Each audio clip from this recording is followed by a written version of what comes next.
Billionaire attended a wedding smiling, until his ex walked in holding a newborn baby. Before we begin, drop a comment telling us which city you're watching from, and once the story ends, don't forget to rate it from 0 to 10. Oh, and make sure to follow our channel for more stories like this. Now, sit back and enjoy every detail. The crystal chandeliers of the Riverside Manor cast golden light across the reception hall, illuminating faces flushed with champagne and laughter. Theo Lancaster adjusted his platinum cufflinks, his steel-gray eyes scanning the crowd with the practiced indifference of a man who had learned to keep the world at arm's length. At 35, he possessed the kind of devastating handsomeness that made heads turn. Sharp jawline, dark hair perfectly styled, and a 6'2" frame that filled his custom Tom Ford tuxedo like it was designed specifically for him. Lancaster, there you are. David Morrison, the groom, approached with his characteristic grin, still glowing from his ceremony. I was starting to think you'd bail on me. Theo's lips curved into that calculated smile he'd perfected in boardrooms across Silicon Valley. And miss watching you surrender your freedom? Never. He raised his glass of Dom Perignon. Congratulations, David. Claire looked beautiful. Thanks, man. I know weddings aren't exactly your scene these days, but it means a lot that you're here. David's expression softened slightly. I know the past couple years have been ancient history. Theo cut him off smoothly, though something flickered behind his composed mask. The divorce, the aftermath, the carefully constructed walls he'd built around himself since then. I'm exactly where I need to be. David nodded, understanding the dismissal. As CEO of one of the most successful cybersecurity firms in the country, Theo Lancaster had become a master at controlling conversations just as expertly as he controlled his business empire. Nothing touched him that he didn't allow to touch him. The orchestra began playing a soft jazz melody and couples drifted toward the dance floor. Theo found himself at the bar, ordering another champagne, not because he needed it, but because it gave his hands something to do. He surveyed the room with the detached interest of someone watching a movie. These people, with their messy emotions and vulnerable hearts, seemed to exist in a different universe from his own. Mr. Lancaster? A young server appeared at his elbow. There's someone at the entrance asking about table arrangements. The wedding planner is busy and not my problem, Theo replied without looking away from his drink. I'm just a guest. But as he spoke, something shifted in the atmosphere of the room. Conversations began to quiet and he noticed several heads turning toward the main entrance. A ripple of whispers moved through the crowd like wind through wheat. Theo felt an inexplicable chill run down his spine. Slowly, almost against his will, he turned toward the grand double doors, and his world stopped. She stood framed in the doorway like a vision from another life, one he'd spent 18 months trying to forget. Scarlet Hayes. Her auburn hair fell in soft waves past her shoulders, catching the light and setting it on fire. The sage-green dress she wore hugged her curves with elegant simplicity, making her pale skin seem to glow from within. But it wasn't her beauty that stole his breath, though she remained the most stunning woman he'd ever seen. It was what she carried in her arms. A baby, 9 months old, maybe 10, with dark hair that curled at the edges and eyes that seemed to take in everything with solemn curiosity. The child wore a tiny navy blue outfit that somehow made him look both adorable and serious. Theo's champagne glass slipped from his fingers, shattering against the marble floor in a spray of crystal and liquid. The sound seemed to echo through the suddenly quiet room. The baby turned his head at the noise, and Theo found himself staring into a pair of gray eyes, his own eyes, set in a face that was unmistakably a miniature version of his own. The same strong jawline, still soft with baby fat. The same way of furrowing his brow when concentrating. Even the way the child's mouth quirked slightly to one side was achingly familiar. Scarlett's gaze found his across the crowded room, and for a moment, time suspended itself between them. Her green eyes held a mixture of defiance and something that might have been fear. She lifted her chin in that stubborn way he remembered so well, as if daring him to make a scene. Jesus Christ, David whispered beside him, having followed his stare. Is that Scarlett? Theo managed, his voice barely audible.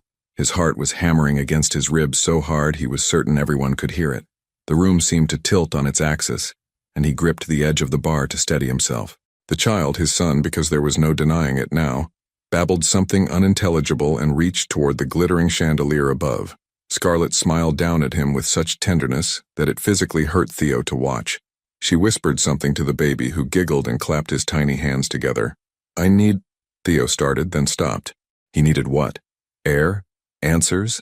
A time machine to go back 18 months and figure out where everything had gone so catastrophically wrong? Several guests were openly staring now, their whispered conversations creating a buzz of speculation. Theo could practically hear the gossip mills spinning to life.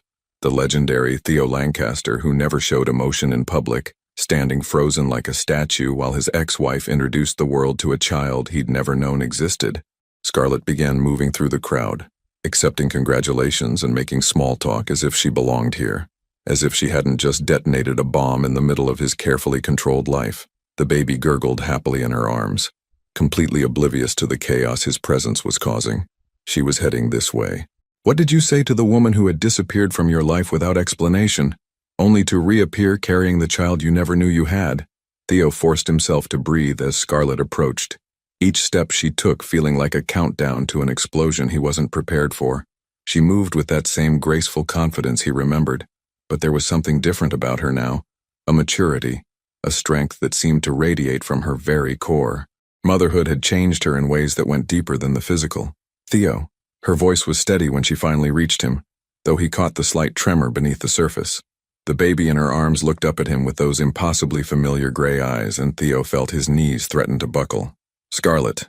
He managed to keep his voice level, though inside he was screaming. Interesting choice of venue for a reunion. She shifted the baby to her other hip, and Theo noticed how naturally the movement came to her, how perfectly the child fitted against her side, as if they were two pieces of the same puzzle. David invited me. He thought I should know that old friends were getting married. Old friends. The words tasted bitter in his mouth. They had once been so much more than friends. They had been everything to each other, until they weren't. The baby reached out suddenly, his tiny fingers grasping toward Theo's tie. Without thinking, Theo stepped back, and something painful flashed across Scarlett's face before she composed herself. "This is Oliver," she said quietly, adjusting the child so he faced away from Theo. "Ollie, can you wave hello?" Oliver. Theo's throat constricted. She had named him Oliver. "He's beautiful," Theo said, and meant it. The words came out rougher than he intended. "How old?" 9 months. Scarlett's green eyes met his directly, unflinching. "He was born February 14th. Theo's mind raced backward, calculating dates. February. 9 months. That meant May. Late May. Almost 18 months ago. Just before everything had fallen apart between them. Just before she had started pulling away, becoming distant and cold in ways he hadn't understood. "Valentine's Day," he said, his voice barely a whisper. "Ironic, isn't it?" There was no humor in her smile. "Love's biggest celebration, and I spent it in labor alone." The word alone hit him like a physical blow. He opened his mouth to respond, but David appeared at his shoulder, clearly sensing the tension crackling between them. "Scarlett, my God, you look incredible." David leaned in to kiss her cheek, his eyes immediately dropping to Oliver. "And this little guy. Wow, he's got the Lancaster eyes, doesn't he?" The silence that followed was deafening. Theo could feel his carefully constructed walls beginning to crack under the weight of everyone's stares. Several nearby guests had stopped their conversations entirely, clearly straining to hear every word. "David," Scarlett said gracefully, "congratulations on your wedding." Claire looked absolutely radiant during the ceremony. "Thank you. Listen, I hope you don't mind that I didn't mention to Theo that you were coming. I thought," David glanced nervously between them. "Well, I thought maybe it was time." "Time for what?" Theo's voice came out sharper than he intended, drawing more attention from nearby tables. "Maybe we should discuss this somewhere more private," Scarlett suggested, bouncing Oliver gently as he began to fuss. The baby's small whimpers seemed to pierce straight through Theo's chest. "The garden," David offered quickly. "It's quiet out there. I'll make sure you're not disturbed." Theo nodded stiffly, not trusting himself to speak. He followed Scarlett through the French doors onto the manor's terrace, hyper-aware of every whisper that followed in their wake. The cool evening air hit his face like a slap, clearing some of the fog from his mind. The garden was illuminated by strings of fairy lights, creating an almost magical atmosphere that felt completely at odds with the emotional battlefield he was about to enter. Scarlett settled onto a stone bench near a fountain, positioning Oliver on her lap so he could see the dancing water. "He likes the sound," she explained when Theo remained standing. "It calms him down." "Scarlett." Theo's voice was raw. "Is he mine?" She looked up at him then, and he saw everything in her eyes: hurt, anger, exhaustion, and something that might have been hope. What do you think? I think you disappeared from my life without a word of explanation 18 months ago. I think you're now holding a child who looks exactly like I did as a baby. And I think you just told me he was born 9 months after He couldn't finish the sentence. After we what, Theo? After we made love? You can't even say it. She stood up, holding Oliver protectively against her chest. That's exactly why I left. You left because we had sex? The words exploded out of him louder than he'd intended. Oliver startled at the sound, and Scarlett immediately began swaying to comfort him. Lower your voice, she hissed. And no, I left because you treated me like I was nothing more than a convenient arrangement. Because every time I tried to get close to you, really close, you found a way to push me away. Because I realized that you weren't capable of loving anyone except yourself. The accusation hit him like a physical blow. That's not true, isn't it? Scarlett's eyes flashed with old pain. When was the last time you told me you loved me without me saying it first? When was the last time we had a conversation about anything that mattered? When was the last time you looked at me like I was more than just another acquisition in your perfect life? Theo stared at her, his mouth opening and closing soundlessly. Because the terrible truth was, he couldn't remember. Somewhere along the way, he had stopped seeing Scarlett as the vibrant, passionate woman he'd fallen in love with, and started seeing her as just another part of his routine. I found out I was pregnant 3 days after you told me you thought we should take a break to reassess our priorities. Scarlett continued, her voice breaking slightly. 3 days, Theo. I was going to tell you, but then I realized that a baby would just be another priority for you to reassess. Oliver began to babble, reaching for his mother's hair. Scarlett smiled down at him with such pure love that Theo felt something crack inside his chest. So you just left, he said quietly. I protected us both, she corrected. I protected you from having to pretend you wanted a family, and I protected my son from growing up thinking his father saw him as an obligation. The fountain continued to bubble beside them, filling the silence with its gentle music. Theo watched Oliver's tiny fingers explore the pearl buttons on Scarlett's dress, and for the first time in 18 months, he felt something other than the cold numbness he'd wrapped around himself like armor. He felt fury, pure, burning rage at himself for being the kind of man who could drive away the best thing that had ever happened to him, for being so emotionally stunted that the woman he'd loved had felt safer raising their child alone than trusting him with the truth. I want a DNA test, he said finally. Scarlett's expression didn't change. Fine, but I'm not doing this for money, Theo. I don't want your financial support. Then what do you want? She stood up, cradling Oliver against her shoulder. The baby's eyes were drooping with sleep, and he made soft cooing sounds that seemed to echo in the quiet garden. I want you to meet your son, she said simply. I want Oliver to know who his father is. And then I want you to decide, honestly, whether you're capable of being the kind of father he deserves. Before Theo could respond, she was walking away, leaving him alone in the garden, with the scent of jasmine and the weight of 18 months' worth of missed opportunities crushing down on him. Through the French doors, he could see her rejoining the reception, accepting congratulations, and making polite conversation as if she hadn't just turned his entire world upside down. Oliver's dark head was visible over her shoulder, and even from this distance Theo could see the child's resemblance to himself, his son. He had a son, and he had absolutely no idea what to do about it. Theo didn't return to the reception. Instead, he found himself in his Aston Martin gripping the steering wheel so tightly his knuckles had turned white. The engine purred beneath him, but he made no move to drive. Through the windshield he could see guests beginning to spill out of the manor, their laughter echoing in the cool night air. He pulled out his phone and stared at Scarlett's contact information, still there after all these months, though he'd told himself 100 times to delete it. His thumb hovered over her name, but what could he possibly say in a text message? Sorry, I missed the birth of our son because I was too emotionally unavailable to notice you were pulling away for a reason. A tap on his window made him look up. David stood outside, his bow tie loosened and his hair slightly mussed from dancing. Theo rolled down the window. You planning to sit out here all night? David asked, leaning against the car, thinking about it. Claire's talking to Scarlett inside. Women's bathroom summit, I think. David's expression was serious. She wanted me to tell you that Scarlett's staying at the Marriott downtown, room 1247. Theo's heart jumped. Did she ask you to tell me that? No. Claire wormed it out of her and then threatened to withhold wedding cake from me if I didn't pass it along. David paused. Look, I know this is complicated, but that kid, Theo, he's your spitting image. Even the way he grabs things with his left hand first, just like you used to do when we were roommates at Stanford. The observation hit Theo unexpectedly hard. He remembered David teasing him about being left-handed in a right-handed world, how it made him approach everything differently. The idea that Oliver might have inherited that trait, that small piece of himself, made the whole situation feel suddenly, overwhelmingly real. I don't know how to be a father, Theo said quietly. Nobody does, until they are one. But you're one hell of a problem solver when you want to be. David straightened up. The question is, do you want to be?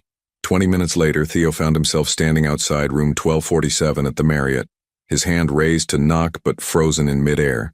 From inside, he could hear the soft murmur of Scarlett's voice, singing something gentle and melodic, a lullaby. He knocked softly. The singing stopped. Footsteps approached the door, and he heard the security chain rattle as she checked the peephole. Theo, her voice was muffled by the door. It's me. Several seconds passed before she opened the door. She'd changed out of her green dress into yoga pants and an oversized sweater that slipped off one shoulder. Her hair was pulled back in a messy bun, and her face was scrubbed clean of makeup. She looked younger this way, more like the woman he'd fallen in love with. He's sleeping, she said without preamble. If you wake him up, you're the one dealing with the consequences. Theo nodded and followed her into the hotel room. It was a standard suite, but Scarlett had transformed it into something that felt like home. Baby supplies were neatly organized on the dresser, a portable crib was set up by the window, and soft classical music played from her phone. The whole space smelled like baby powder and that citrus perfume she'd always worn. Oliver lay in the crib, one tiny fist curled against his cheek, his dark lashes casting shadows on his pale skin. He was perfect. Absolutely, heartbreakingly perfect. He's a good sleeper, Scarlett said quietly, settling into the room's single armchair. Most of the time. Teething has been rough, though. Theo couldn't take his eyes off the baby. He's so small. He's actually pretty big for his age. 95th percentile for height. There was pride in her voice. Doctor says he's going to be tall like his father. The casual way she said it, like his father, made Theo's chest tighten. He moved closer to the crib, studying Oliver's sleeping face. The resemblance was undeniable, but more than that, there was something about the child that felt familiar in a way that went beyond genetics. Can I? Theo started, then stopped. Touch him? Yes. Just be gentle. Theo reached out with one finger and gently traced Oliver's tiny hand. The baby's fingers immediately curled around his, gripping with surprising strength. The contact sent an electric shock through Theo's entire system. This was his son holding on to him. He's got a strong grip, Theo whispered. Tell me about it. He grabbed my hair during the ceremony today and wouldn't let go. I thought I was going to have to cut it off. Scarlett's smile was soft, maternal. He's curious about everything, always reaching for things, trying to put them in his mouth. The teething? 2 teeth so far, bottom front ones.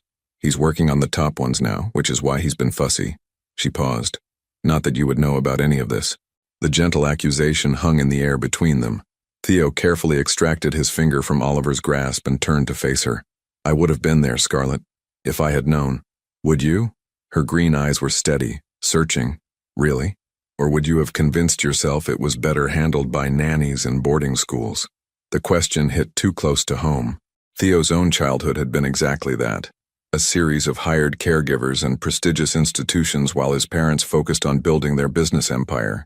He'd sworn he would never do that to his own children. But now, faced with the reality of a child, he wasn't sure he knew any other way. I don't know, he admitted, but I would have tried.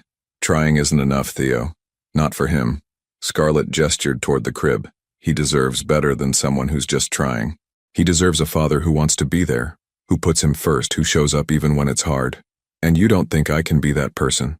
Scarlett was quiet for a long moment, studying his face. I think you could be. I used to believe you wanted to be, but wanting and doing are 2 very different things. Oliver stirred in his sleep, making soft baby sounds that tugged at something primal in Theo's chest. Without thinking, he reached out again, this time placing his palm gently on the baby's back. Oliver immediately settled, as if his father's touch was exactly what he needed. He knows you, Scarlett said softly, and there was wonder in her voice. Somehow he knows. Theo felt tears threatening for the first time in years. This tiny person, His son trusted him instinctively, completely, in a way that terrified and amazed him in equal measure. "I want the DNA test," he said finally. "Not because I doubt you, but because I need it to be official, legal." Scarlett nodded. "We can do it tomorrow." "And then what?" "Then you decide what kind of father you want to be, and I decide whether I can trust you with the most important thing in my world." Oliver's breathing was deep and even, the picture of innocent sleep. Theo imagined all the moments he'd already missed. First smiles, first laughs, first attempts at crawling. 18 months of his son's life, gone forever. "Why didn't you try harder to tell me?" he asked. "Why didn't you fight for us?" Scarlett's expression grew sad. "Because I was fighting, Theo. Every day I was fighting to save our marriage, to get you to see me, to make you understand that I needed more from you than just your presence in the same room. But you were so wrapped up in your work, your deals, your perfectly controlled life, that you never noticed I was drowning." She stood up and moved to the window, looking out at the city lights. "When I found out I was pregnant, I was terrified, not of being a mother, but of watching you treat our child the same way you had started treating me, like an obligation to be managed rather than a person to be loved." The words cut deep because they were true. Somewhere along the way, Theo had stopped seeing Scarlett as his partner and started seeing her as another item on his to-do list. Dinner with wife? Check. Buy wife anniversary gift? Check. Attend wife's gallery opening? Check. "I was trying to build something for us," he said weakly. "The company, the success. I thought that's what you wanted." "I wanted you," Scarlett said simply. "I wanted the man I married, the one who used to talk to me for hours about everything and nothing. The one who brought me coffee in bed and remembered that I liked to sleep with the window open. I wanted the Theo who saw me as more than just another piece of his perfect life." Oliver made a small sound in his sleep, and both adults immediately looked toward the crib, but he was still sleeping peacefully, one hand now flung above his head in complete abandon. "He's going to wake up hungry soon," Scarlett said. "And when he does, he's going to want me, because I'm all he's ever known." The implication was clear. Theo was a stranger to his own son, and if he wanted to change that, he was going to have to prove himself worthy of the chance. Theo hadn't slept. He'd returned to his penthouse at 3 in the morning, but instead of going to bed, he'd stood at his floor-to-ceiling windows, watching the city lights blur through exhausted eyes. Every time he closed them, he saw Oliver's tiny face, felt the surprising strength of those small fingers wrapped around his own. At 7 a.m., his phone buzzed with a text from Scarlett. "DNA appointment at 10. Genesis Medical Center on 5th Street. Don't be late." He was there at 9:30, pacing the parking lot like a man facing execution rather than confirmation of what he already knew in his bones. When Scarlett's silver Honda pulled up, Theo felt his breath catch. Through the rear window, he could see Oliver's car seat, and the sight of it, this tangible proof of a life he'd never been part of, hit him harder than he'd expected. Scarlett emerged, looking like she'd slept as poorly as he had. Dark circles shadowed her green eyes, and her auburn hair was pulled back in a simple ponytail. She wore jeans and a soft blue sweater that brought out the color of her eyes, and she moved with the efficient grace of a woman who had learned to do everything one-handed while carrying a baby. "Good morning," she said, her tone carefully neutral as she opened the back door to retrieve Oliver. "Morning." Theo stepped closer, unable to help himself. In the daylight, his son was even more beautiful, and the resemblance even more striking. Oliver was awake and alert, his gray eyes taking in everything with serious curiosity. He wore tiny jeans and a red t-shirt that read, "Future Heartbreaker," and Theo felt an unexpected surge of pride. "He's in a good mood today," Scarlett said, noticing Theo's intense stare. "He slept through the night for the first time in a week." "That's good?" Theo wasn't sure if it was a question or a statement. "Very good. It means he's not teething as badly today." She hefted the diaper bag over her shoulder with practiced ease. "You ready for this?" The DNA test itself was simple. A quick cheek swab for both Theo and Oliver. The baby fussed a little at the unfamiliar sensation, but Scarlett soothed him with soft words and gentle touches. Watching her with Oliver was like watching a master class in unconditional love, and Theo found himself mesmerized by the easy intimacy between mother and son. "Results will be available in 3 business days," the technician informed them as they prepared to leave. "Though given the obvious resemblance, I'm not sure why you need confirmation." Outside the medical center, Scarlett paused by her car. Oliver had fallen asleep in his carrier, his head lolling to one side in the boneless way only babies could manage. "What now?" Theo asked. Scarlett looked at him for a long moment, something shifting in her expression. "Are you hungry?" "What?" "It's almost lunchtime. Oliver will need to eat soon, and honestly, I could use some coffee that doesn't come from a hotel room pot." She hesitated. "There's a family restaurant about 10 minutes from here. They have high chairs." Theo felt something leap in his chest. Was she inviting him to spend time with them? "You want me to come?" "I think—" Scarlett adjusted Oliver's blanket with gentle hands. "I think maybe it's time we had a real conversation about what this looks like going forward." The restaurant was exactly the kind of place Theo never went to. Bright and cheerful, with checkered tablecloths and a children's menu printed with cartoon animals. But as Scarlett expertly set up Oliver's high chair and began the familiar routine of baby feeding, Theo found himself fascinated rather than uncomfortable. "He eats real food now," Scarlett explained as she spooned what looked like mashed sweet potatoes into Oliver's eager mouth. "Loves sweet potatoes, hates peas, and will do anything for bananas." Oliver babbled happily between bites, occasionally reaching out to grab the spoon or pat his hands in the orange mess on his tray. When he looked at Theo, he smiled, a wide, gummy grin that revealed his two tiny bottom teeth. "He's smiling at me," Theo said, wonder evident in his voice. "He smiles at everyone. He's a very social baby." But Scarlett's tone was fond, not dismissive. "The pediatrician says it's a sign of good development, social engagement. You take him to regular checkups? Every month for the first year. Vaccinations, measurements, developmental milestones." She wiped Oliver's face with practiced efficiency. "He's perfectly healthy. Advanced for his age in some areas." "Which areas?" "Motor skills. He's been trying to pull himself up to standing for weeks now. And he's very vocal. Lots of babbling. Different sounds. Dr. Martinez thinks he might walk early." Theo absorbed this information, realizing how much he didn't know about child development, about what was normal and what wasn't. "Do you have pictures? From when he was smaller?" Scarlett's hand paused on the baby wipe. "Thousands of them. I'd like to see them, if that's okay." She pulled out her phone and handed it to him. "Start from the beginning. February." The photos were a chronicle of a life Theo had never been part of. Oliver as a tiny newborn, red-faced and wrinkled. His first smile at 6 weeks, rolling over at 4 months, sitting up unassisted at 6 months. Each image was a missed moment, a memory that belonged to Scarlett alone. "This one's my favorite," Scarlett said, pointing to a picture of Oliver at about 7 months, sitting in a high chair with what appeared to be spaghetti sauce covering every visible surface, including his hair. He was grinning widely, clearly delighted with the mess he'd made. "He looks—" Theo paused, studying the image. "He looks exactly like I did when I was little. My mother has a picture of me at about the same age, covered in chocolate cake." "Really?" There was surprise in Scarlett's voice. "I'll show you sometime."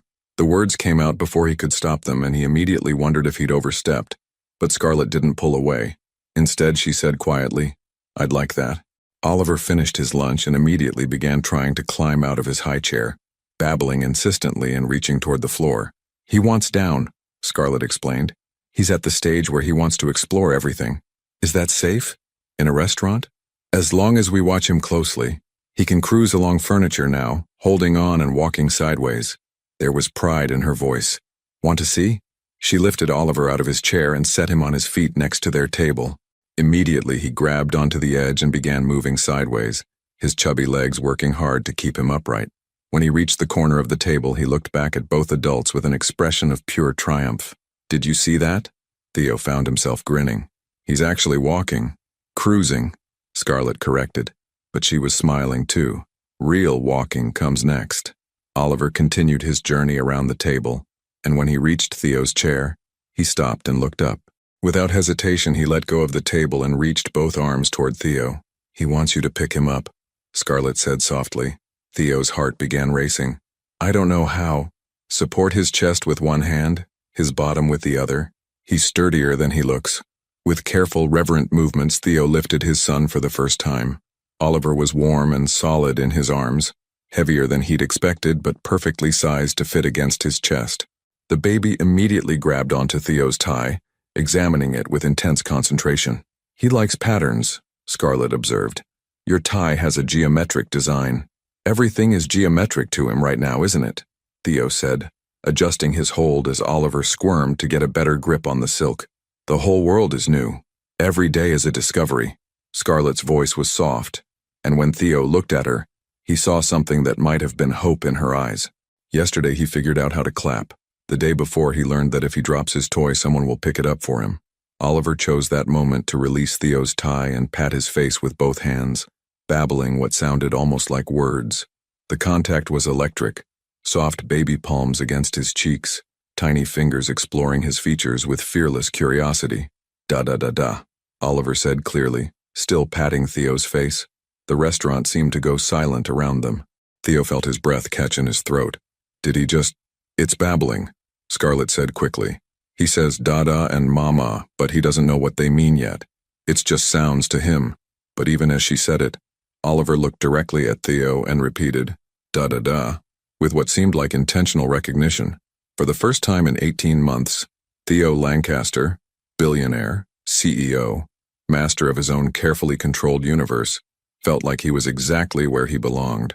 3 days later, Theo was in the middle of a board meeting when his phone buzzed with an unknown number. He normally would have ignored it, but something made him glance at the screen. The area code was local. "Excuse me for a moment," he said to the 12 executives seated around his conference table, stepping out into the hallway to take the call. "Mr. Lancaster, this is Dr. Martinez at Children's Hospital. I have Scarlett Hayes listed as Oliver Hayes Lancaster's mother, and you as his father. Is that correct?" Theo's blood turned to ice. "Yes. What's wrong? What happened?" Oliver was brought to the emergency room about an hour ago with a high fever and difficulty breathing. "We're running tests now, but I wanted to notify both parents immediately." The phone nearly slipped from Theo's hands. "Is he? How bad is it?" "We're taking excellent care of him, Mr. Lancaster. But you should come in as soon as possible." Theo was moving before he'd even hung up the phone, grabbing his jacket and car keys while barking instructions to his assistant about canceling the rest of his day. The drive to Children's Hospital passed in a blur of traffic lights and mounting panic. He found Scarlett in the pediatric emergency waiting room, curled in a plastic chair with tear-streaked cheeks and trembling hands. She looked smaller than he'd ever seen her, fragile and scared in a way that made his chest ache. "Scarlett," he was beside her in 2 strides, his hand automatically reaching for her shoulder. "What happened?" "He woke up from his nap burning up," she said, her voice hoarse from crying.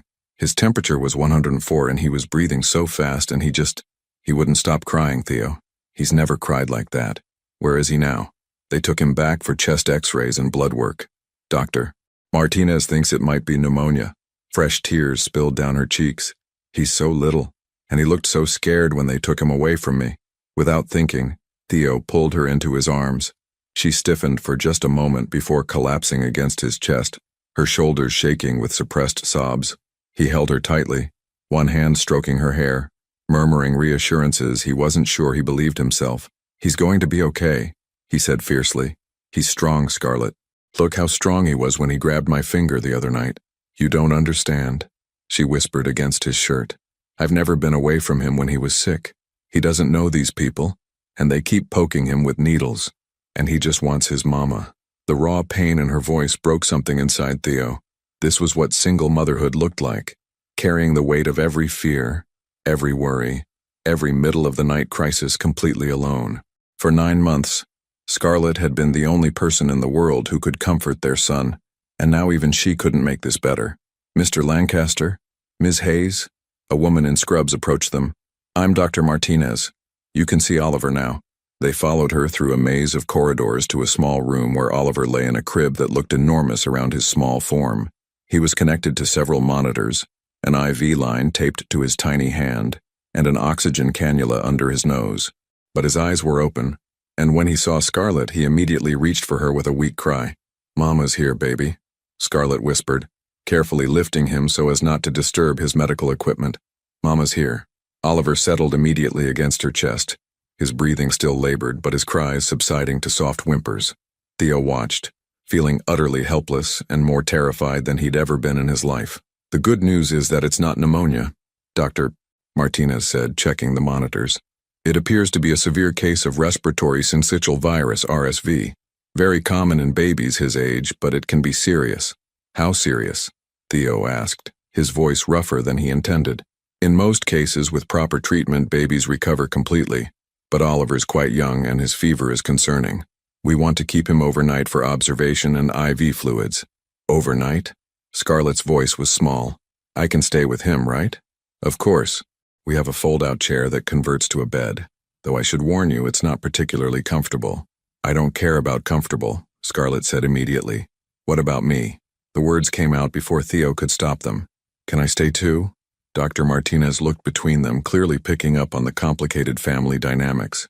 We typically only allow one parent to stay overnight, but given the circumstances, we can probably arrange something. After the doctor left, Scarlett settled into the chair beside Oliver's crib, still holding him against her chest. The baby's breathing was easier now, but he remained listless and feverish, nothing like the energetic child Theo had met 3 days ago. I should have brought him in sooner, Scarlett said, guilt evident in her voice. This morning he seemed fine, just a little congested. I thought it was just a cold. You couldn't have known, Theo said, pulling up another chair beside hers. You did everything right. Did I? I'm his mother, Theo. I'm supposed to protect him from everything, and I couldn't even protect him from getting sick. The anguish in her voice was raw and real, and Theo recognized it as the fear that lived at the heart of every parent, the terrible responsibility of loving someone so completely that their pain became your own. Look at me, he said gently, waiting until her green eyes met his. You are an incredible mother. Oliver is healthy and happy and loved because of you. This isn't your fault. She studied his face as if searching for something. When did you become so good at this? At what? Knowing what to say. Being here. She gestured helplessly. Being a partner. The word hit him like a physical blow. Partner. When they were married, he'd never been her partner. Not really.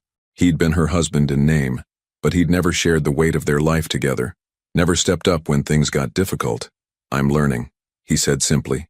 Oliver stirred in Scarlett's arms, making soft, distressed sounds. She immediately began rocking gently, humming a lullaby under her breath, but the baby continued to fuss, his small face scrunched up with discomfort. Here, Theo said, surprising himself. Let me try. Scarlett hesitated for a moment, then carefully transferred Oliver to his arms. The baby felt warm and fragile, his breathing still too fast against Theo's chest. But instead of crying harder, Oliver turned his face toward Theo's shirt and settled with a soft sigh. He knows you, Scarlett said softly, echoing her words from the hotel room. Even feeling awful, he knows you're his daddy. Theo looked down at his son. The DNA results had confirmed it officially yesterday, and felt something shift permanently in his chest. This wasn't about proving himself anymore, or making amends for past mistakes. This was about love, pure and simple. Love for this small person who trusted him completely, and for the woman who had carried the burden of that love alone for too long. I want to help, he said quietly. Not just with this, with everything. I want to be here for the 3 a.m. feedings and the teething and the first steps and the skinned knees. I want to be the kind of father he deserves. Scarlett's eyes filled with fresh tears, but these seemed different, hopeful, rather than fearful. And what about us, she asked. What about you and me? Oliver chose that moment to grab onto Theo's shirt with one small fist, making a sound that might have been contentment. Outside the hospital room window, the sun was setting, painting the sky in shades of pink and gold. I don't know, Theo said honestly, but I know I want to find out. For the first time in 18 months, the silence between them felt like possibility rather than an ending. The hospital at night was a different world. The bright fluorescent lights had been dimmed to a soft amber glow, and the constant bustle of daytime had given way to the quiet efficiency of the night shift. Oliver had finally fallen into a restless sleep around 9 p.m., his small chest rising and falling with the effort of breathing through congested lungs. Theo had refused to leave. When visiting hours ended, he'd simply informed the nursing staff that he wasn't going anywhere, and something in his tone had discouraged argument. Now he sat in an uncomfortable plastic chair beside Scarlett's makeshift bed, watching over his family as they slept. Scarlett had fought exhaustion for hours, jerking awake every time Oliver made the smallest sound. But eventually, her body had surrendered to the emotional toll of the day, and she'd curled up on the narrow fold-out chair, with one hand still resting on Oliver's back through the crib rails. At midnight, Oliver's fever spiked again. Theo noticed the change immediately, the way the baby's breathing became more labored, the flush that spread across his pale cheeks. He pressed the call button before Oliver's distressed whimpers could wake Scarlett. His temperature's up to 103.8, the night nurse confirmed after checking the monitors. We'll give him some medication, but it's normal for fevers to spike at night with RSV. Is he going to be okay? Theo asked quietly, his eyes never leaving Oliver's face. He's responding well to treatment. The oxygen levels are stable and his hydration is improving. She adjusted the IV drip with practiced efficiency. Are you the father? Yes. First child? Theo felt a stab of guilt. Yes and no, it's complicated. The nurse, her name tag read Jennifer, gave him a knowing look. Hospital rooms have a way of uncomplicating things. Nothing matters except the little one getting better. She was right. Sitting here in the dark, watching Oliver fight through his illness, all the complex history between him and Scarlett seemed to fade into irrelevance. There was only this moment, this child, this overwhelming need to protect and heal. Around 2 a.m., Oliver woke crying, weak, miserable sobs that tore at Theo's heart. Scarlett stirred immediately, but Theo was already on his feet. I've got him, he whispered, carefully lifting Oliver from the crib. Go back to sleep. I should. Scarlett started to protest. You've been taking care of him alone for 9 months, Theo said gently. Let me take one night shift. Oliver's cries intensified at first, his small body rigid with distress. But Theo began walking slowly around the small room, swaying slightly the way he'd seen Scarlett do, and gradually the baby's sobs subsided into hiccuping whimpers. It's okay, buddy, Theo murmured against Oliver's hair. Daddy's here. I know you don't feel good, but you're going to get better. I promise. The words felt strange and wonderful in his mouth. Daddy. He was somebody's daddy now, and that tiny person was depending on him to make everything better. Oliver's fever-bright eyes focused on Theo's face with serious concentration, as if trying to understand who this man was and why he felt so safe in his arms. Slowly, his small fist uncurled and came to rest against Theo's chest, right over his heart. That's right, Theo whispered. Just rest. I've got you. From the fold-out bed, he heard Scarlett's soft voice. You're a natural at this. He looked over to find her awake, watching them with an expression he couldn't quite read. I don't feel natural. I feel terrified. Good. That means you care. She sat up, pushing her hair back from her face. The first few months I was convinced I was going to break him somehow. Every little sound he made, I thought it meant something was wrong. How did you do it? Theo asked, still swaying gently as Oliver's breathing began to even out. All those nights alone, all those fears? I figured it out as I went along. What else could I do? Her voice was matter-of-fact, but Theo heard the underlying strength in it. When it's just you and him, you don't have the luxury of falling apart. Oliver made a soft sound and turned his face more fully against Theo's chest, seeking comfort. The gesture was so trusting, so completely vulnerable, that Theo felt his throat tighten with emotion. I'm sorry, he said quietly, for not being here, for not being the kind of man you could trust with this. Scarlett was quiet for a long moment. When she spoke, her voice was soft. You're here now. Is that enough? Can it be enough? I don't know yet, she said honestly. But watching you with him tonight, it's a start.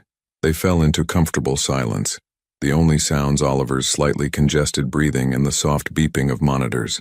Theo continued his slow circuit of the room, and gradually he felt Oliver's body relax completely against him. The baby's breathing deepened, and his small hand unclenched from Theo's shirt. He's asleep, Scarlett observed. Should I put him back in the crib? Not yet. Sometimes when they're sick like this, they sleep better being held. The warmth and heartbeat are comforting. So Theo kept walking, kept swaying, kept whispering soft reassurances to his sleeping son. Outside the window, the city sparkled in the darkness. But inside the small hospital room, his entire world had contracted to the weight of 9 months of love in his arms. Theo? Scarlett's voice was drowsy. Yeah? When I was in labor with him, I kept thinking about you, wondering if you would have wanted to be there, if you would have held my hand through the contractions. The admission hit him like a physical blow. I would have, he said fiercely. I would have moved heaven and earth to be there. I know that now. She shifted on the narrow bed, trying to get comfortable. I was so angry for so long, but watching you tonight, I think maybe I was wrong about some things. What things? I thought you didn't want a family because you didn't want the complications, but maybe you just didn't know how to want one. Oliver stirred slightly in his arms, making soft baby sounds before settling again. Theo adjusted his hold, marveling at how perfectly his son fit against his chest. My father was never around when I was sick, Theo said quietly. Business trips, important meetings. My mother would sit with me sometimes, but mostly it was nannies. I swore I'd be different, but I never thought I'd get the chance to prove it. You're proving it now. One night doesn't make me a good father. No, Scarlett agreed, but it's a beginning, and beginnings matter. As dawn approached, Oliver's fever finally broke. Theo felt the change immediately, the way the baby's skin cooled against his chest, the way his breathing eased. When Dr. Martinez arrived for morning rounds, she confirmed what they already knew. The crisis had passed. He can go home this afternoon, she announced after examining Oliver thoroughly. Continue the medications for a few more days, lots of fluids, and follow up with his regular pediatrician early next week. Home. Theo realized with a start that he didn't know where home was for Oliver and Scarlett. The hotel room had just been temporary, and he'd never asked where they'd been living for the past 18 months. Where will you take him? He asked as they gathered Oliver's things. Scarlett paused, enfolding the baby's clothes. I have an apartment across town. It's small, but it's ours. I'd like to see it, Theo said. I'd like to see where he lives. She studied his face for a moment, then nodded. Okay, you can follow us home. Home. The word had a different meaning now, and as Theo watched Scarlett carefully buckle Oliver into his car seat, he realized that home wasn't a place anymore. Home was wherever his family was. Scarlett's apartment was nothing like what Theo had expected. Tucked into a tree-lined neighborhood about 20 minutes from downtown, the small two-bedroom unit was warm and inviting in ways his sterile penthouse had never been. Every corner showed evidence of a life lived with love and intention. Framed photos of Oliver at various stages, children's books stacked on shelves, toys organized in colorful baskets. It's not much, Scarlett said, settling Oliver into his playpen with practiced ease. The baby was still recovering, content to sit quietly with his favorite stuffed elephant, but his color was much better, and his breathing had returned to normal. It's perfect, Theo said, and meant it. The living room walls were painted a soft sage green, and afternoon sunlight streamed through sheer curtains, making everything glow with warmth. It feels like a home. I wanted Oliver to have stability, somewhere that was just ours. Scarlett moved to the kitchen, which was separated from the living room by a breakfast bar. Can I get you something to drink? Coffee? That would be great. Theo wandered around the living room while she prepared coffee, taking in the details of their life. A growth chart marked with careful measurements hung on the wall next to the kitchen. Photos chronicled Oliver's first 9 months, his first smile, sitting up alone, attempting to crawl. In every picture, Scarlett looked radiant despite the exhaustion that Theo now recognized as the constant companion of new motherhood. He loves that elephant, Scarlett said, nodding toward Oliver, who was now chewing contentedly on the toy's ear. It was the first thing I bought him when I found out I was pregnant. I used to hold it against my stomach and talk to him. What did you tell him? Everything. How excited I was to meet him. How much I already loved him. She handed Theo a mug of coffee. How sorry I was that his daddy didn't know about him yet. The casual mention of those early days hit Theo harder than he'd expected. While he'd been focused on quarterly reports and board meetings, Scarlett had been building a relationship with their unborn child, preparing for motherhood completely alone. I wish you had told me, he said quietly. I tried to, in my own way. Do you remember the dinner where I said I had something important to discuss with you? Theo's memory stirred uncomfortably. That was the night the Jakarta deal fell through.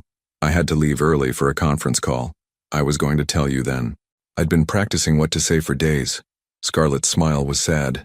But when you left without even asking what I'd wanted to talk about, I realized that whatever was happening at your office would always be more important than anything happening in our marriage. That's not, Theo started, then stopped.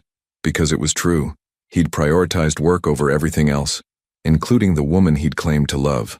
Before he could respond, there was a sharp knock at the apartment door. Scarlett frowned, glancing at the clock. I'm not expecting anyone, she said, moving toward the door. And my neighbors usually just call first. She checked the peephole and went very still. Oh no. What is it? It's someone from your world. Scarlett turned back to him, her face pale. Victoria Ashwood. She says she's here about you. Theo's blood ran cold. Victoria Ashwood was his business partner's wife, a woman who made collecting and trading gossip her primary occupation. If she was here, it meant word of Oliver's existence had already begun to spread through their social circle. Don't answer it, he said immediately. I can't just ignore her. She saw me through the window. Scarlett looked panicked. What does she want? Another knock, more insistent this time. Scarlett, darling, I know you're in there. We need to chat. Theo moved to stand beside Scarlett, his mind racing through possibilities. Let me handle this. No. If she sees you here with Oliver, it'll be all over the society pages by tomorrow. Scarlett straightened her shoulders, that familiar stubborn tilt to her chin appearing. I can deal with this. Before Theo could protest, she opened the door. Victoria Ashwood swept into the apartment like a force of nature, her perfectly styled blonde hair and designer outfit completely out of place in the cozy space. Her sharp blue eyes immediately zeroed in on Oliver, who looked up from his playpen with curious interest. Well, well, Victoria purred, her gaze moving from the baby to Scarlett to Theo, who had stepped out from behind the door. Isn't this an interesting little family reunion? Victoria, Theo said coolly. What are you doing here? Oh, don't be so formal, darling. I was simply dying to meet my dear friend's secret baby. Victoria's smile was predatory, though I must say the resemblance is quite unmistakable. Those Lancaster eyes are practically a family trademark. Oliver, sensing the tension in the room, made a small fussing sound. Scarlett immediately moved to him, lifting him protectively against her chest. What do you want? Scarlett asked directly. Want? Oh, sweetheart, I don't want anything. I'm simply here as a friend to offer some advice. Victoria perched on the edge of the sofa without being invited. You see, word is already beginning to circulate about Theo's mysterious disappearance from David Morrison's wedding. Several people noticed him following you outside, and then neither of you returned to the reception. That's hardly scandalous, Theo said. No, but it becomes much more interesting when you add in the photos. Theo felt his stomach drop. What photos? Victoria pulled out her phone with theatrical flair. A lovely shot of you two in the garden, and another of you leaving the hotel parking lot at 3 a.m. Someone was quite diligent with their camera work. She held up the phone, showing a clear image of Theo and Scarlett standing by the fountain, Oliver visible in Scarlett's arms. Even in the dim lighting, the baby's resemblance to Theo was obvious. Who took these? Scarlett demanded. Does it matter? The point is, they exist. And in about 6 hours, they're going to be the lead story on page 6 unless we come to some sort of arrangement. What kind of arrangement? Theo's voice was dangerously quiet. Nothing dramatic. A simple exclusive interview. Billionaire CEO reunites with secret baby. Very heartwarming, very sympathetic. Much better than letting them write their own story based on speculation and gossip. Oliver began to cry, picking up on the tension radiating from both his parents. Scarlett bounced him gently, but her eyes never left Victoria's face. And if we refuse? Scarlett asked. Oh, darling, you don't want to refuse. Without your cooperation, the story becomes much less flattering. Ruthless CEO abandons pregnant wife has such an ugly ring to it, don't you think? Theo stepped forward, his hands clenched into fists. Get out. Now, there's no need for hostility. I'm offering you a chance to control the narrative. I said get out. Theo's voice was deadly calm, the same tone he used in boardrooms when someone had crossed a line they couldn't uncross. And if those photos see the light of day, I'll make sure you and your husband never work in this city again. Victoria's smile faltered slightly, but she recovered quickly. You're making a mistake, Theo. This story is coming out whether you cooperate or not. At least this way, you get to be the heroes instead of the villains. She stood, smoothing her skirt with elaborate calm. I'll give you until tomorrow morning to reconsider. Think about what's best for that beautiful baby. Think about what kind of world you want him growing up in. After she left, the apartment felt poisoned by her presence.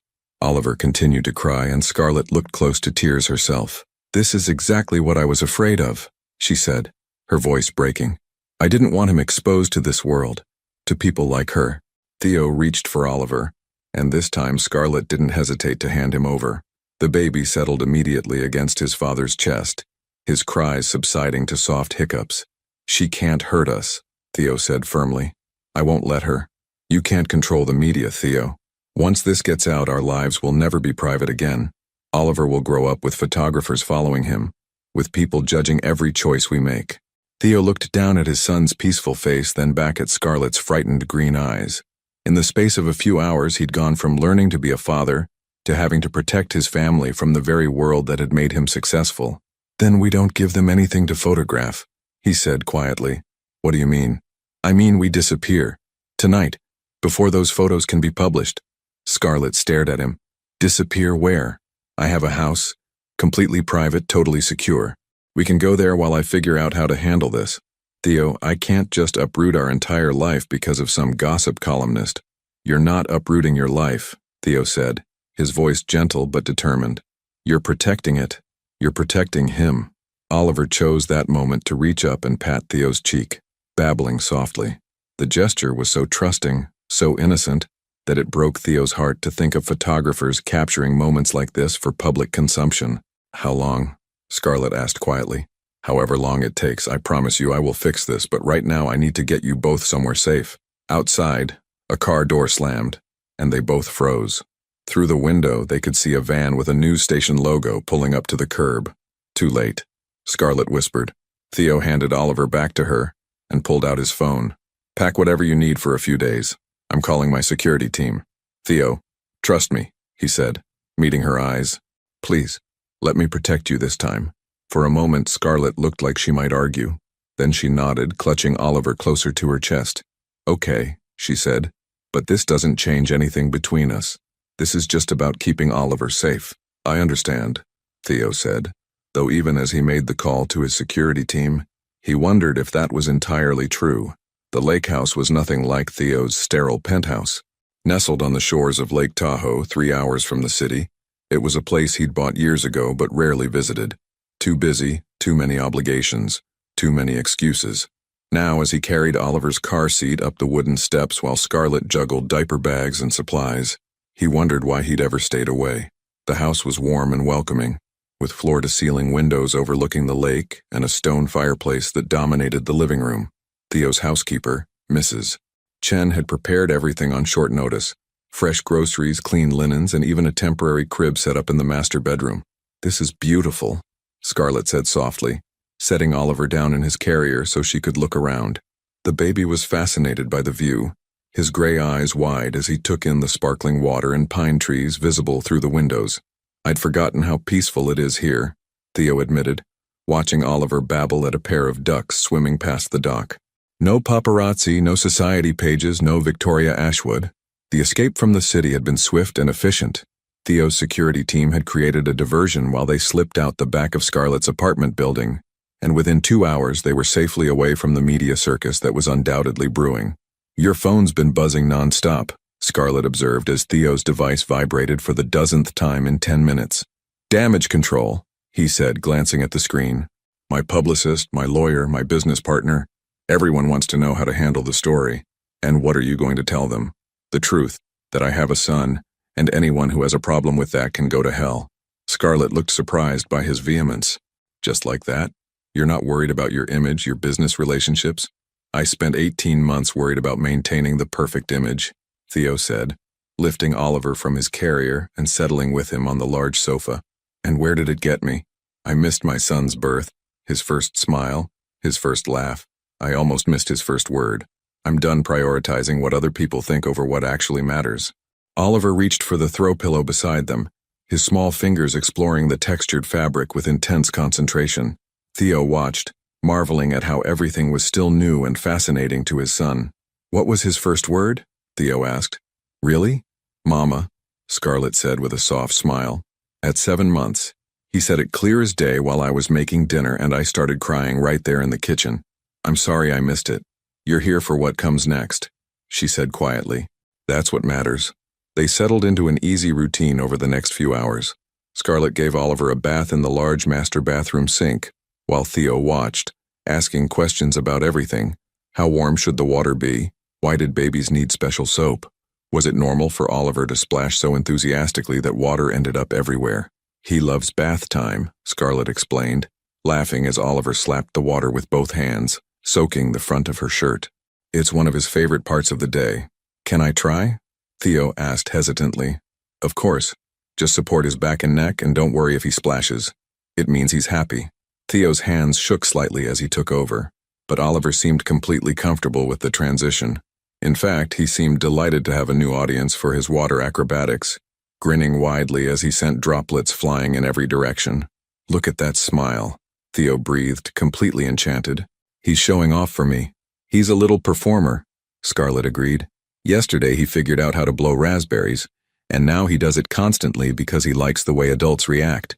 As if on cue, Oliver pursed his tiny lips and blew, sending bubbles and water droplets everywhere. Theo laughed. a genuine surprised sound that seemed to delight the baby even more. After bath time, they moved to the living room for Oliver's bedtime routine. Scarlett had packed his favorite books, and Theo found himself reading Goodnight Moon, while Oliver sat in his lap, turning pages with clumsy enthusiasm. "He knows this book by heart," Scarlett said from her spot on the opposite end of the sofa. "Watch his face when you get to the part about the mittens." Sure enough, when Theo read, "and a pair of mittens," Oliver clapped his hands together and babbled excitedly, clearly anticipating the familiar words.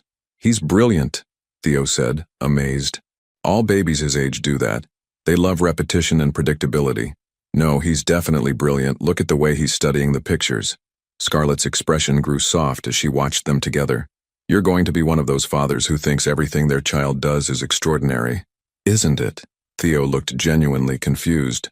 "I mean, 9 months ago he didn't exist, and now he's sitting here turning pages and responding to stories. How is that not extraordinary?" The wonder in his voice made Scarlett's chest tight with emotion. This was the man she'd fallen in love with, the one who could find magic in the everyday, who approached new experiences with curiosity rather than calculation. Oliver's eyelids began to droop as the story continued, and by the time they reached goodnight noises everywhere, he was fast asleep against Theo's chest. "Should I put him in the crib?" Theo whispered. "In a few minutes. He likes to be held for a little while after he falls asleep. Something about the heartbeat and breathing, it keeps him calm." So they sat in comfortable silence, Oliver sleeping peacefully between them, while the lake lapped gently against the shore outside. The only sounds were the soft crackle of the fire Theo had built, and the occasional sleepy sigh from their son. "This feels surreal," Scarlett said quietly. "Yesterday morning I was a single mother worried about making rent, and now I'm hiding from paparazzi in a house that probably costs more than I make in 5 years. You don't have to worry about making rent anymore," Theo said carefully. "I want to help support you both. I told you, I don't want your money. It's not about what you want. It's about what Oliver needs. And what he needs is security and stability." Scarlett was quiet for a moment, considering. What happens when this media storm dies down? What happens when we go back to the real world? "I don't know," Theo admitted. "But I know I don't want to go back to the way things were. I don't want to be the kind of father who sees his son on weekends and holidays. I want to be part of his everyday life. And what about us? What about you and me?" The question hung in the air between them. Oliver stirred slightly in his sleep, one small hand curling around Theo's shirt. "I know I don't deserve another chance," Theo said slowly. "I know I failed you as a husband, and I know trust doesn't come back overnight. But I also know that sitting here with you and Oliver feels more like home than anywhere I've ever been." Scarlett studied his face in the firelight. "You hurt me, Theo. Deeply. When I left, I truly believed you'd be relieved not to have to deal with me anymore. I was an idiot. A selfish workaholic idiot who took the best thing in his life for granted." "You were," she agreed quietly. "But watching you with Oliver these past few days, maybe people can change. I want to try. I want to be the man you needed me to be 2 years ago." Oliver made a soft sleeping sound, and they both looked down at him automatically, their parental instincts already perfectly synchronized. "What if we take it slow?" Scarlett said eventually. "What if we see if we can be good co-parents first and worry about the rest later?" "I'll take whatever you're willing to give me," Theo said honestly. "Even if it means living in the same space for a while, being around each other every day." Theo's heart jumped. "You'd consider that?" "I'd consider a lot of things I wouldn't have considered a week ago." Scarlett reached over and gently touched Oliver's hair. "He needs his father. And maybe I need to see who you've become." Outside, a loon called across the water, its haunting song echoing in the darkness. Inside the warm circle of lamplight, 3 people who were learning to be a family sat together, and for the first time in 18 months, the future felt full of possibility, rather than regret. But even as they talked about taking things slow, neither of them noticed the way their hands had somehow found each other on the sofa cushion between them, fingers intertwined as naturally as if no time had passed at all. 3 days at the lake house had felt like a different lifetime. Theo had discovered the simple joy of morning feedings, the satisfaction of making Oliver laugh with silly faces, and the profound peace of watching his son sleep.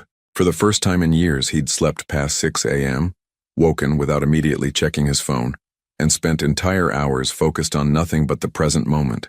Scarlett had begun to relax around him, the defensive walls she'd built slowly coming down as she watched him embrace fatherhood with genuine enthusiasm.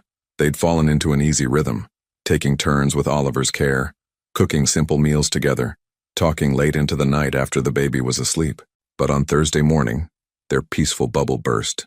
Theo's phone rang at 7 a.m. with a call from his lawyer, Harrison Mitchell. The urgency in Harrison's voice cut through the morning quiet like a blade. "Theo, we have a problem. A big one." "What kind of problem?"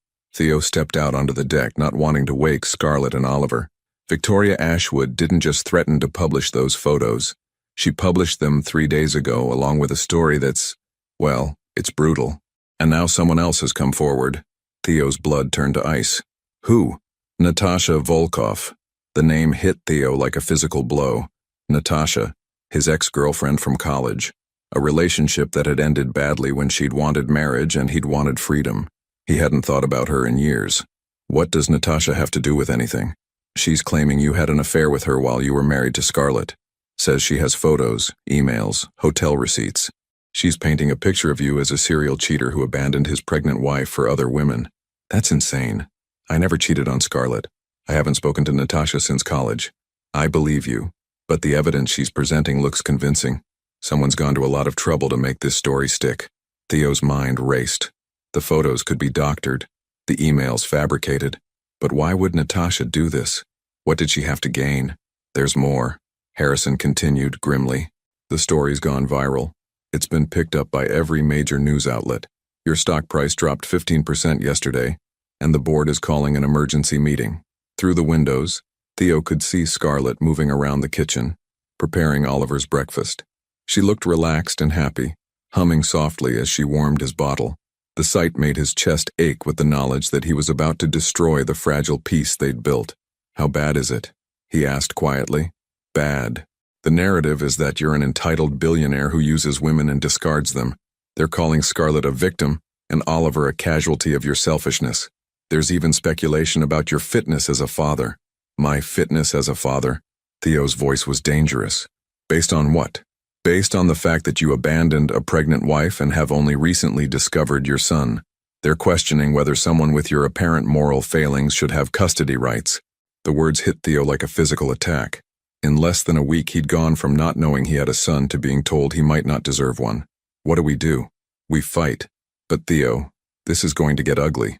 They're going to dig into every aspect of your life, your marriage, your business dealings, and they're going to go after Scarlett too. What do you mean, go after Scarlett? They're already questioning why she hid the pregnancy, whether she's a gold digger trying to trap a rich man, whether she's a fit mother. One outlet is running a piece called The Baby Trap, how a desperate ex-wife tried to destroy a billionaire. Theo felt sick. This was exactly what Scarlett had feared, being dragged into his world, having their private lives dissected for public entertainment. And now Oliver was part of it too, an innocent child whose existence was being treated like a scandal. I need to see the stories, Theo said. I'll send you links, but Theo, maybe don't show Scarlett yet. Let's figure out our strategy first. But it was too late. Through the window, Theo saw Scarlett looking at her phone, her face going progressively paler as she scrolled. She looked up and met his eyes through the glass, and he saw the exact moment her heart broke. She's already seen them, Theo said quietly. I have to go. He ended the call and rushed back inside, but Scarlett was already moving, packing Oliver's things with swift, mechanical efficiency. The baby sat in his high chair, babbling happily and completely unaware that his world was being turned upside down. Scarlett, don't. Her voice was flat, emotionless. Just don't. Whatever you've read, we can fix this. Harrison says, fix this? She whirled around, her green eyes blazing with fury and pain. Theo, they're calling me a gold digger who trapped you with a baby. They're saying I'm an unfit mother who hid my pregnancy out of spite. They have quotes from anonymous sources saying I was jealous and vindictive during our marriage. None of that is true. It doesn't matter if it's true. It's out there now, forever. Oliver is going to grow up seeing articles about how his mother was a manipulative woman who tried to destroy his father's life. Theo reached for her, but she stepped back, clutching Oliver's stuffed elephant like a shield. And you, she continued, her voice breaking. They're saying you cheated on me, that you never wanted a family, that you're fighting for custody not because you love Oliver, but because you don't want to pay child support. You know that's not true. You've seen me with him these past few days. Have I? Or did I see what you wanted me to see? The accusation hung in the air between them like poison. How do I know this whole thing isn't some elaborate performance? How do I know you're not just trying to control the narrative? The question cut deeper than any blade. After everything they'd shared, all the tender moments and growing trust, she still doubted his motives. Because I love him, Theo said fiercely. Because I love you. Because for the first time in my life I understand what it means to have something worth fighting for. Scarlett stared at him, tears streaming down her face. You love me? Now? After 18 months of silence, after all of this chaos? Now you say you love me?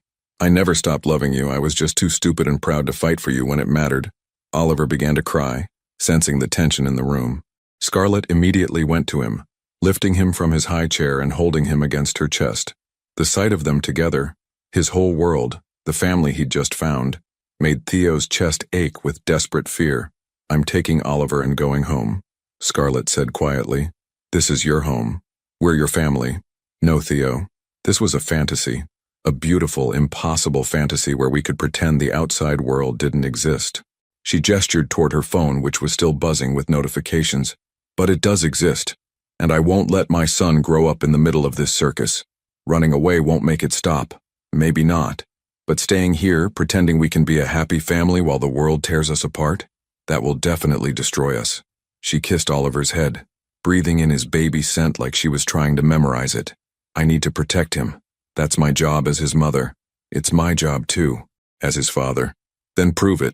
Fix this mess you've dragged us into. Clear your name, clear mine, and make it safe for Oliver to have you in his life. She moved toward the bedroom to finish packing. But do it from a distance. I can't watch you destroy yourself trying to save a reputation that might not be worth saving. Theo followed her, desperation making his voice rough. Scarlett, please, don't do this. Don't take him away from me again. She paused in the doorway, not turning around. I'm not taking him away from you. I'm protecting him until you figure out how to be his father without destroying his life in the process. And us? What about us? Finally, she turned back to face him, and the look in her eyes was goodbye. There is no us, Theo. There's just a son who needs his father to be better than this. Better than the man who let his world become so toxic that his own family isn't safe in it.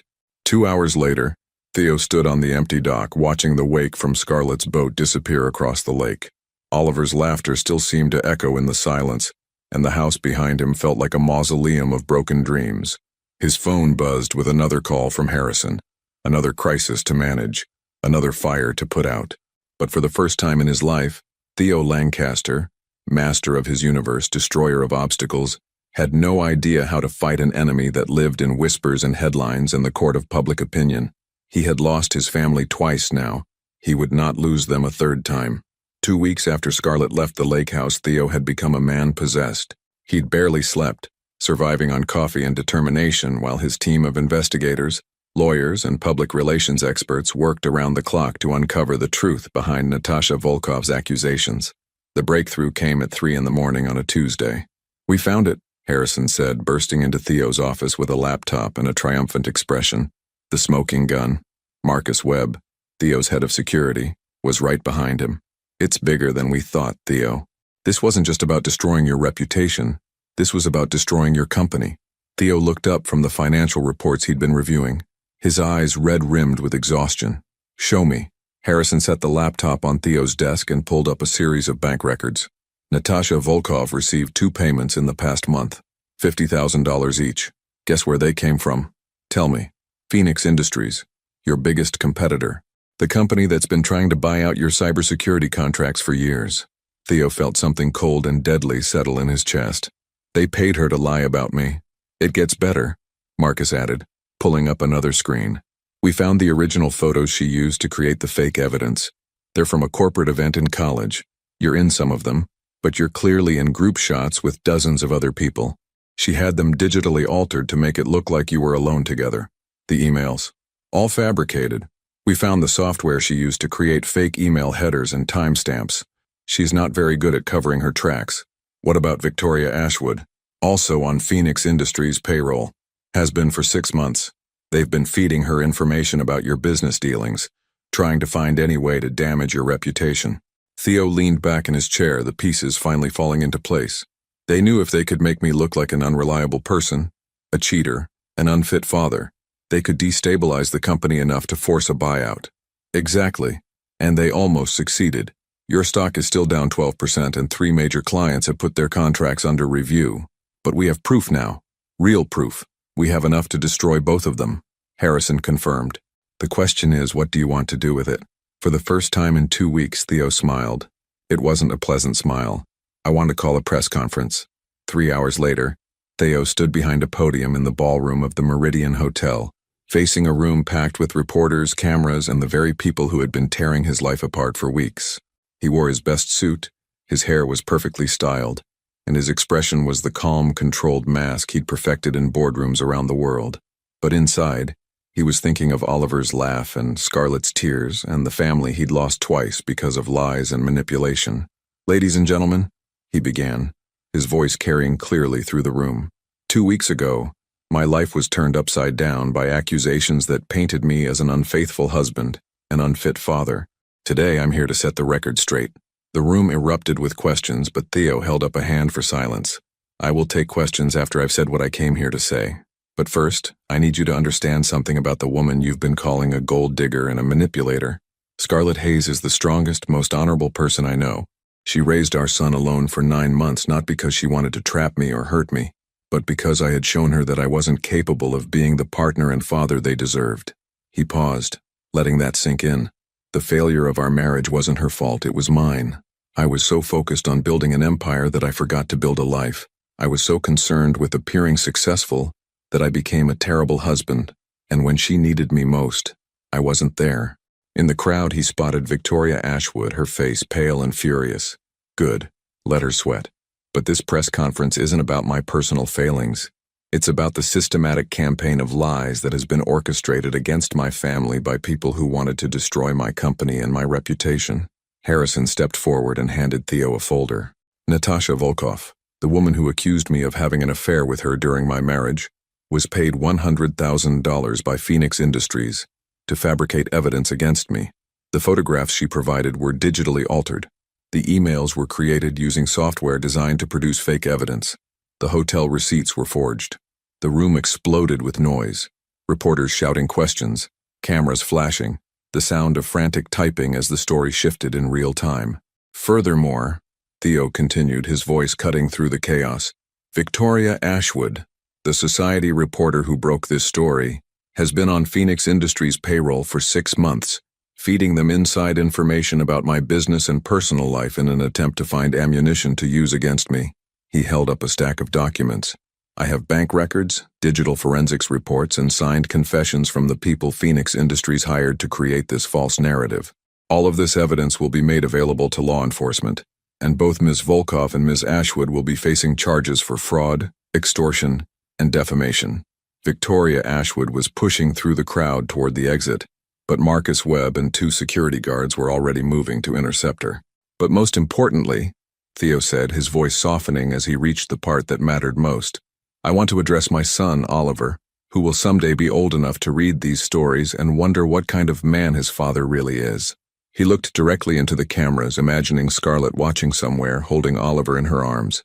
Oliver, your father is not perfect. He has made terrible mistakes, and he has hurt people he loves through his own selfishness and pride. But he has never been unfaithful to your mother, and he has never stopped loving either of you, even when he was too stupid to show it properly. His voice cracked slightly, the careful control slipping for just a moment. Your mother is a hero. She protected you when I couldn't, loved you when I didn't know you existed, and kept you safe when the world became too dangerous. Everything good about you comes from her courage and her strength. The room had gone completely quiet, the usually cynical reporters caught up in the raw emotion of his words. And to Scarlett, Theo continued, his eyes still on the cameras, I know I have no right to ask for another chance. I know trust, once broken, doesn't magically repair itself.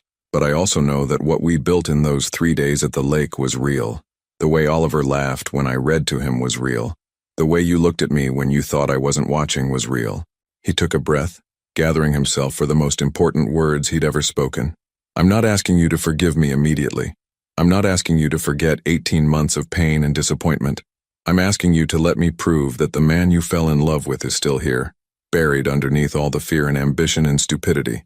I'm asking you to let me be the father Oliver deserves and the partner you needed me to be years ago." He stepped back from the podium. "I'll take a few questions now, but I want to be clear. My priority is rebuilding my family, not managing my image. The truth speaks for itself." The questions came fast and hard, but Theo answered them all with the same calm precision. Yes, he was pursuing charges against Phoenix Industries. Yes, he was suing for damages. No, he wouldn't be stepping down as CEO. And yes, he hoped that someday his family would be willing to give him another chance. After the press conference, Harrison found him in a quiet corridor outside the ballroom. "That was either brilliant or career suicide," Harrison said. "Admitting your personal failings in front of the entire world isn't typically how we handle these situations." "I don't care about typical," Theo replied, checking his phone for the 100th time, hoping for a text from Scarlett that hadn't come. "I care about the truth." "Well, the truth is already trending on social media. Theo Lancaster Truth is the #1 hashtag, and early responses are overwhelmingly supportive. It seems people appreciate honesty more than we expected." But Theo barely heard him, because standing at the end of the corridor, holding Oliver in her arms, was Scarlett. She looked tired and beautiful and cautious, her green eyes studying his face as if trying to solve a puzzle. Oliver, meanwhile, was reaching toward Theo with obvious recognition and delight. Da-da-da-da, Oliver babbled excitedly, squirming in his mother's arms. "I watched the press conference," Scarlett said quietly as Theo approached. "You didn't have to do that. Expose yourself like that." "Yes, I did. I had to tell the truth. About everything." He stopped just out of reach, not daring to hope. "Does this mean you're willing to talk?" "It means I'm willing to listen." She shifted Oliver to her other hip. "But Theo, public apologies and grand gestures, they're just words. It's what you do next that matters." "Then let me show you," he said simply. "Let me show you both. Every day for as long as it takes." Oliver made an impatient sound and lunged toward his father with such enthusiasm that Scarlett had to take a step forward to keep from dropping him. Theo's arms came up automatically, and suddenly he was holding his son again, breathing in that perfect baby smell and feeling the missing piece of his soul click back into place. "He missed you," Scarlett said softly, watching as Oliver immediately settled against Theo's chest with a contented sigh. "I missed him too. I missed both of you." Theo looked at her over their son's head. "Can we try again? Really try this time?" Scarlett was quiet for a long moment, studying his face. Then she reached out and touched Oliver's back where he lay against his father's chest. "We'll take it one day at a time," she said finally. "No promises, no expectations. Just see what happens." It wasn't everything Theo had hoped for, but it was enough. It was a beginning. And as they walked out of the hotel together, a family, still fragile but no longer broken, Theo realized that sometimes the greatest victory wasn't about conquering your enemies. Sometimes it was about having the courage to surrender to love. 2 years later, the morning sun streamed through the kitchen windows of the house in Marin County, casting golden light across the breakfast table where chaos reigned supreme. Oliver, now nearly 3 years old, was engaged in what appeared to be an epic battle between his scrambled eggs and his dinosaur-shaped toast, complete with sound effects that would have impressed any Hollywood sound engineer. "Roar! The T-Rex is going to eat the eggs," Oliver announced, wielding his fork like a tiny weapon while making his toast stomp across his plate. "The T-Rex needs to eat the eggs so he can grow big and strong," Theo said solemnly from his position at the stove, where he was flipping pancakes with the focused intensity he used to reserve for board meetings. "Otherwise, he'll be a very small, very hungry dinosaur." "Daddy, dinosaurs don't eat eggs for breakfast," Oliver informed him with the absolute certainty that only toddlers possessed. "They eat, dinosaur food." "And what exactly is dinosaur food?" Scarlett asked, entering the kitchen with her hair still damp from her shower and wearing the paint-splattered jeans that meant she was planning to work in her studio today. "Cookies," Oliver declared triumphantly, "and ice cream, and chocolate." "Well, that explains why all the dinosaurs died out," Theo said seriously, transferring perfectly golden pancakes to a plate. "Too much sugar, not enough vegetables." Oliver considered this with the gravity of a philosopher contemplating the meaning of life. Then he dutifully took a bite of his eggs. Scarlett kissed the top of Oliver's head, then moved to the coffee maker, her daily ritual that Theo had learned to respect and protect. She wasn't fully human until that first cup, a fact that had taken him embarrassingly long to understand during their marriage, but which he now guarded like a sacred truth. "Sleep okay?" she asked as Theo handed her a steaming mug prepared exactly the way she liked it. One sugar, splash of cream, stirred counterclockwise because Oliver had declared that was the magic way, and somehow it had stuck. Better than okay, Theo replied, his voice soft with contentment. I love Saturday mornings. It had taken them 18 months to get here, to this easy domestic rhythm, to Saturday mornings that felt like gifts rather than obligations. The path back to each other hadn't been smooth or quick. There had been couples therapy sessions where they'd both cried, family therapy sessions where they'd learned to communicate without defensiveness, and countless conversations late into the night after Oliver was asleep. Theo had moved out of his sterile penthouse and into a guest house on the property they'd bought together 6 months ago, close enough to be part of Oliver's daily life, far enough away that Scarlett had space to trust him gradually. He'd restructured his entire company, promoting trusted lieutenants and building in redundancies so that he was never again the single point of failure that kept him from his family. Mama, can we go to the park today? Oliver asked, having apparently reached a peace treaty with his breakfast. I want to show the ducks my new truck. After you finish eating and we clean up, Scarlett said, settling into her chair beside him. And after Daddy finishes his pancakes. Daddy makes good pancakes, Oliver announced as if this was breaking news. Better than the restaurant ones. That's because Daddy practices a lot, Theo said, joining them at the table with his own plate. Remember what we learned about practicing? Practice makes, Oliver screwed up his face in concentration. Perfect? Scarlett suggested. Practice makes perfect, Oliver cheered, then immediately began dismantling his pancakes to build what appeared to be a fortress. Like when Daddy practiced reading stories and now he does all the voices. Theo caught Scarlett's eye across the table and she smiled. One of those soft, surprised smiles that still had the power to stop his heart. He'd been practicing a lot more than bedtime stories. He'd been practicing patience, practicing presence, practicing the art of putting his family first not just when it was convenient but when it was hard. Speaking of practice, Scarlett said, her tone carefully casual, I have something to tell you both. Something in her voice made Theo look up sharply. Oliver, oblivious to any undercurrents, continued his architectural endeavors with his breakfast. What is it? Theo asked. Scarlett's hand moved unconsciously to her stomach and Theo's breath caught. She'd been tired lately, sleeping more than usual, and there had been morning sickness that she'd attributed to a stomach bug. I'm pregnant, she said quietly, her green eyes searching his face for his reaction. The kitchen went completely silent except for Oliver's humming as he continued to play with his food. Theo felt the world tilt on its axis in the best possible way. Pregnant, he repeated, as if testing the word. About 8 weeks, according to the doctor. I found out yesterday. Scarlett's voice was steady, but he could see the vulnerability in her eyes. I wanted to tell you right away, but I also wanted to make sure. Theo was up and around the table before she could finish the sentence, pulling her into his arms and burying his face in her hair. She smelled like citrus shampoo and hope, and he held her tight enough that she could probably feel his heart hammering against his chest. Are you happy? She whispered against his ear. Happy? Theo pulled back to look at her, cupping her face in his hands. Scarlett, I'm terrified and ecstatic and grateful and about a dozen other emotions I don't have names for. Terrified? Terrified that I'll mess it up again. Terrified that I'll let work take over, or that I'll fail you when you need me most. Or that I'll miss something important because I'm too focused on the wrong things. Scarlett's eyes softened.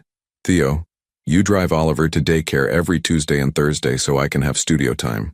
You haven't missed a single doctor's appointment or parent-teacher conference. You turned down the Tokyo contract because it would have meant 3 weeks away from us. You're not the same man you were 2 years ago. What's pregnant mean? Oliver piped up from his chair, apparently having decided that the adult conversation was more interesting than his pancake fortress. Theo and Scarlett looked at each other, then at their son, who was regarding them with curious gray eyes that were still so much like his father's. It means, Scarlett said carefully, moving back to her chair and pulling Oliver into her lap, that you're going to be a big brother. There's a baby growing in Mama's tummy. Oliver's eyes went wide. A real baby? Like a little baby? A real baby, Theo confirmed, settling back into his chair but keeping one hand on Scarlett's arm, as if he needed the physical contact to prove this was really happening. Can I teach the baby about dinosaurs? Oliver asked seriously. Absolutely, Scarlett laughed. The baby will need to know all about dinosaurs, and trucks, and how to make pancake castles, and how to skip rocks at the lake. Oliver was getting more excited with each item on his list. All of those things, Theo agreed, his voice thick with emotion. You're going to be the best big brother. Oliver beamed at this pronouncement, then wriggled off Scarlett's lap and ran to the living room, presumably to share the news with his stuffed animals. Alone again, Theo reached for Scarlett's hand. How are you feeling about all of this? Honestly, scared, she admitted. Last time I was pregnant, I felt so alone, even when we were still married. I'm scared of going back to that place. You won't be alone this time, Theo said fiercely. I promise you, Scarlett.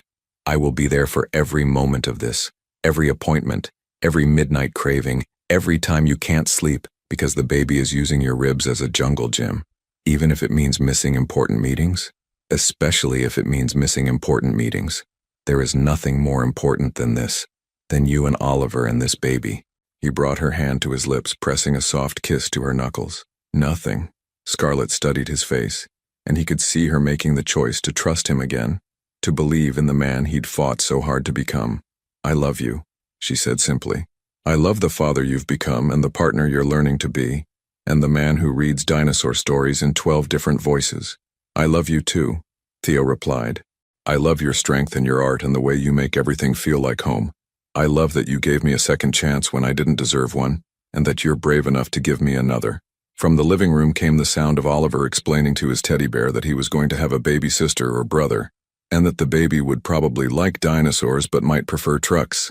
And that was okay because trucks were also very cool. He's going to be such a good big brother, Scarlett murmured. He learned how to be caring and gentle from watching you, Theo said, just like I did. Outside, a mockingbird began its elaborate song, cycling through the calls of a dozen different species with joyful abandon. The morning light had shifted, becoming warmer and more golden, and somewhere in the house, Oliver was singing a song he'd made up about baby siblings and dinosaur adventures. So what happens now? Scarlett asked. Theo smiled, the expression transforming his entire face. Now we practice some more. We take it one day at a time, one moment at a time. We build something beautiful and messy and real. No more running away when things get difficult. No more running away, he confirmed. From anything. Ever. Scarlett leaned back in her chair, one hand resting on her still flat stomach, and for the first time since she'd found out about the pregnancy, she looked completely at peace. I can live with that, she said softly. And as Oliver's laughter echoed from the living room and the morning sun painted everything in shades of gold, Theo Lancaster realized that he had finally learned the most important lesson of his life, that true success wasn't measured in quarterly profits or stock prices or magazine covers. True success was measured in Saturday morning pancakes and dinosaur stories and the sound of his family's laughter filling his home. It was measured in second chances and the courage to be vulnerable, and the daily choice to show up even when it was hard. It was measured in love, imperfect, complicated, absolutely essential love. Your participation means a lot to the channel. What do you think about second chances in love? Would you have made the same choice as Scarlett to trust Theo again? Or do you believe some mistakes are too big to forgive? Please share your thoughts in the comments. Thank you for watching. If you enjoyed the story, please subscribe to our channel and leave a comment below letting us know what you thought. Your feedback and support mean a lot to us. Stay tuned for more exciting stories.